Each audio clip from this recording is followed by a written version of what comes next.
There are a few things that are obvious from a first glance at me. The most obvious is that I am black. And I suppose you could stop there. You could allow that to put a wall between you and I, or you can see it as an immediate connect with me, whichever you choose.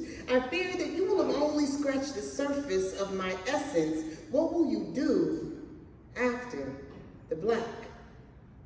After you have judged whether I match or clash your perception, following that initial reaction, will you care to know my story? Because you can't know immediately that I identify as heterosexual. You can't know that I'm married with children, that I wish daily that my children could meet the man that raised me and climb into his lap and call him Pops.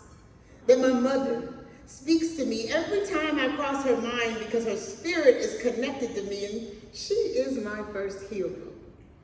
There's no way for you to know that I see the world in poetry and numbers because they are real and tangible. And I express my love in one of these two ways to every person in my life.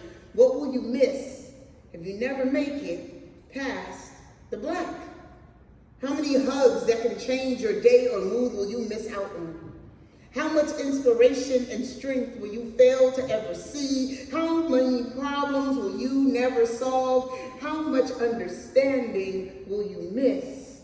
How much love? If you only see me as a comrade or foe, have you truly looked?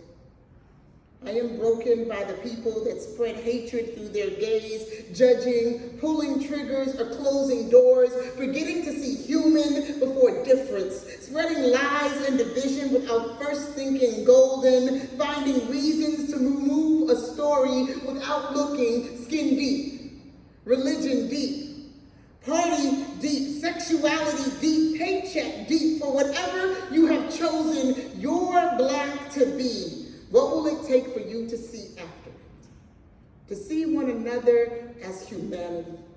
To know that somebody has loved or been loved by another, looked up at the same sky and seen the same sun, gazed into the night and shared the same stars, closed their eyes to sleep or die and met the same darkness. We are all looking for the light. Just looking through mirrors to see ourselves as more than just a list of black that somebody may not accept. I've learned to love myself.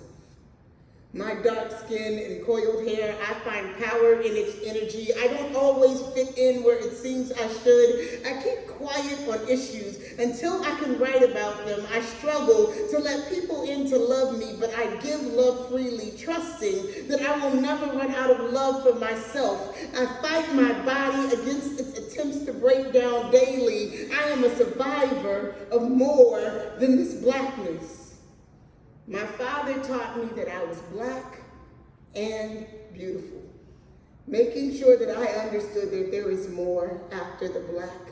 There is beauty deeper than this melanin. I will never allow myself to stop there or even see it as a weakness or flaw. It is me as much as my quirky personality and a belief in a God without limitations. It is the understanding that I am made in that image and I have no limitations. I am creation made perfect just the way I am. So I embrace my flaws and imperfections, the hard days and glorious transitions. There is nothing wrong with any part of who I am. Every attribute is marked with part of what exists. I am beautiful beyond the black.